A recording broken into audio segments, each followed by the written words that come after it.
right, next up, when he first applied to speak, what he was describing sounded too good to be true.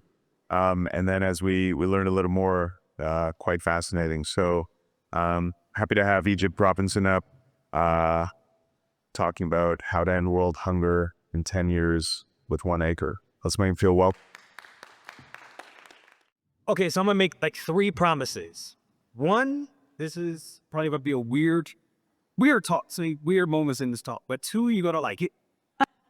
And 3, you're all going to accept that you are the missing piece to a puzzle. So I probably made history as the first person to ever win the Police Athletic League boxing championship and injure themselves on their victory leap. So I jumped up, I was like, I won! Then my knees were not ready for the landing.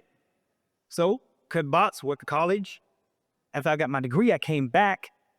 And then, turns out that my gym was closed down.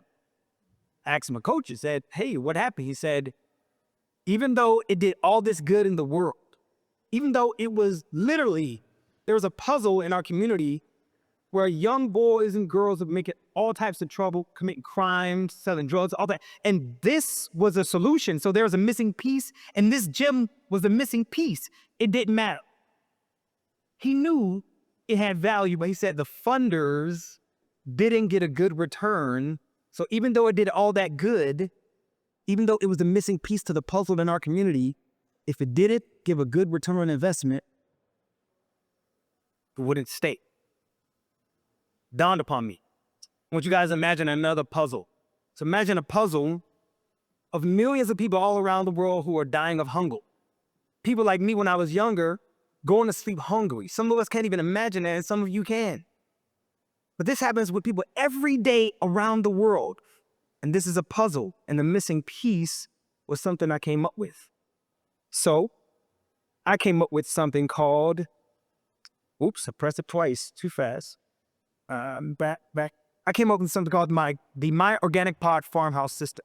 On 1 acre, we can feed 6,000 people with sustainable food, fruits, vegetables, fish, chicken, eggs, no fertilizer, no pesticides. And it's not just the techniques I'm using. We use aquaponics, vertical farming, hydroponics, traditional poultry farming, fish farming, and several other vermiculture, several other farming techniques. But that's just not it. Also, my proprietary filtration system, that's not it.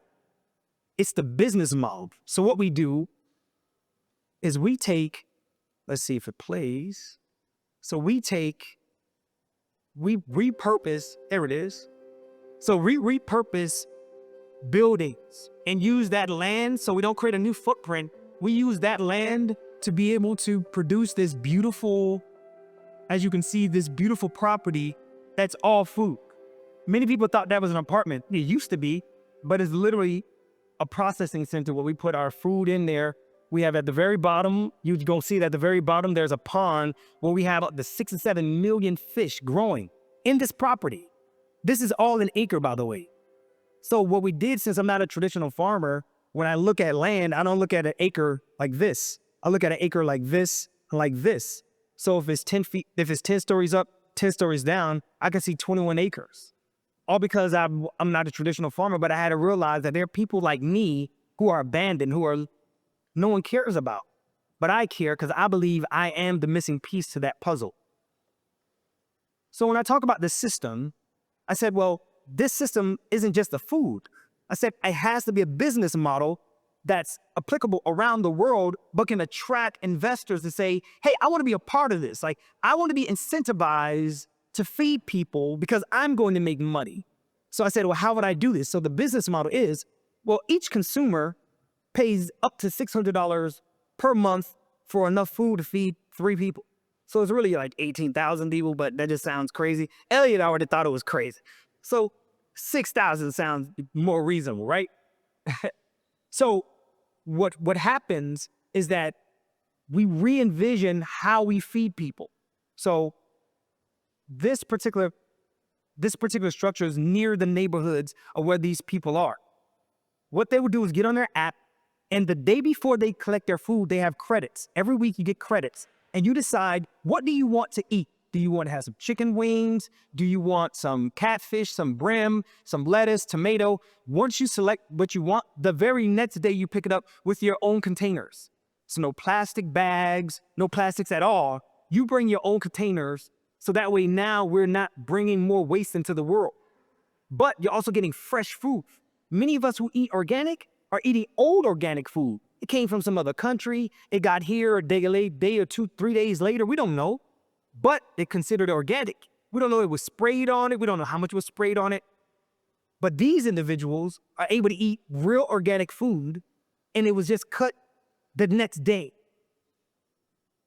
So I came up with this idea for the investors. I said, since what happened to me when I was in boxing, I said, I got to come up with something that will make them go, you know what? We don't got to cut jobs. We don't have to give like poor quality food because we're trying to increase the profits. Like, what can I do to make them say, hey, look, you're going to make so much money if you just follow my model. Don't change anything. Just follow the model. Then I came up with something called perpetual overwhelming wealth. Pow! Well, the goal is to create a model where you're incentivizing investors to solve a problem because they're going to make so much money. And it sounds crazy, but literally the complete opposite is happening, so we know the model works. Investors are incentivized at treating cancer, but not curing cancer. Because if you cure it, now you make them more money. I came from the world of HIV/AIDS education.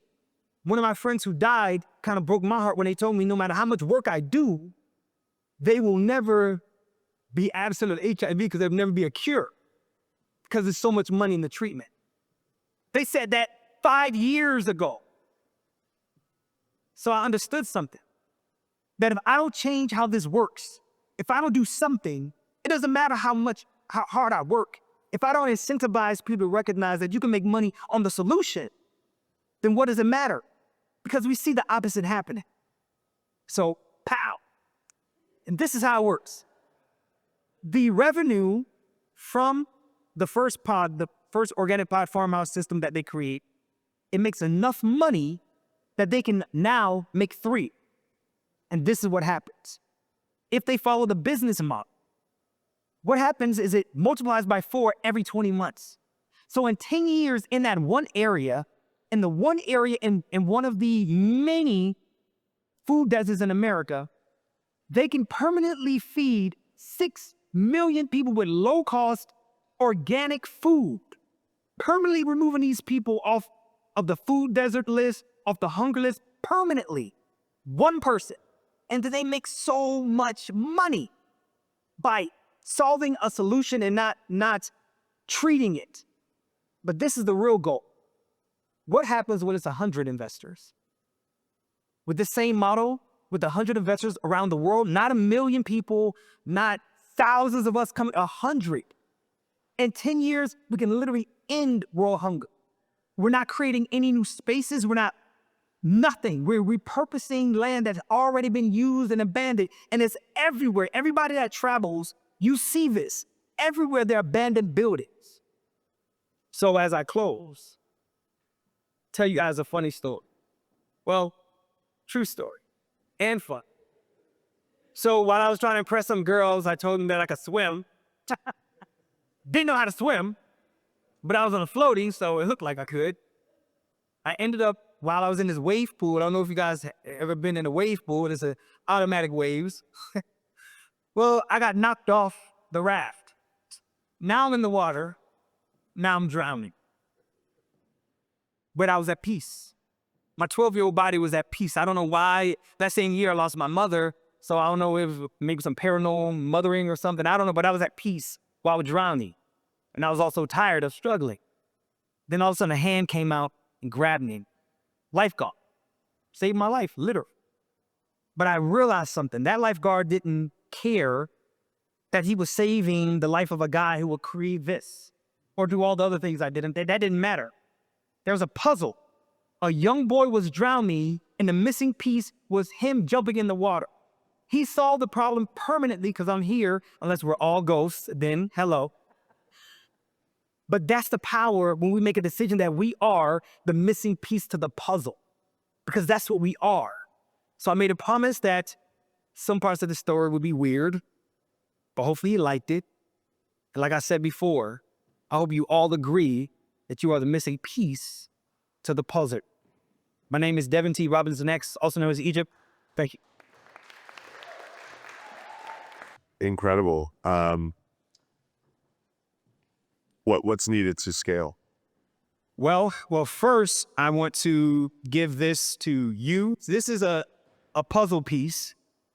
Elliot and his team is busting their butts to be able to do this. So I wanted to let you guys know, I have one for everybody, that I appreciate you guys because you don't have to do this. So I appreciate you guys. So that's going to be you. Yeah. So to scale this outside of just the investors, we don't necessarily need investors. We need puzzle-minded investors, people who want to actually end world hunger, who believe that it can be done and they can make a lot of money.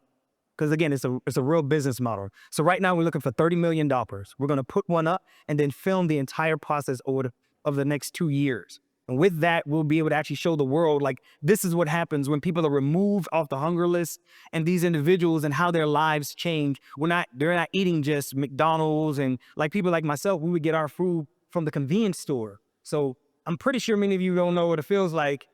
I hope many of you don't know what it feels like to go into the convenience store to get eggs. Because whatever you thought the cost of eggs were before the pandemic, it's been like that in the convenience store, at least at Fort Lauderdale, forever. So, but that's something that we deal with.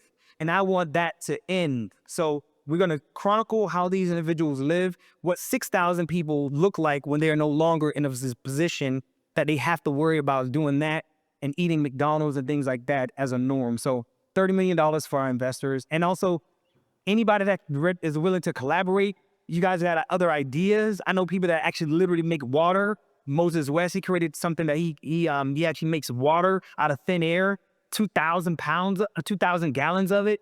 So I would love to just collaborate with any other individuals who are in the same space or find other ways that we can connect, because I really believe in what the gentleman, what you said about us coming together like the Avengers and changing the world, because that's the only way to do it. So Yeah, thank you so much. I appreciate you, Ben. Thanks, Chief.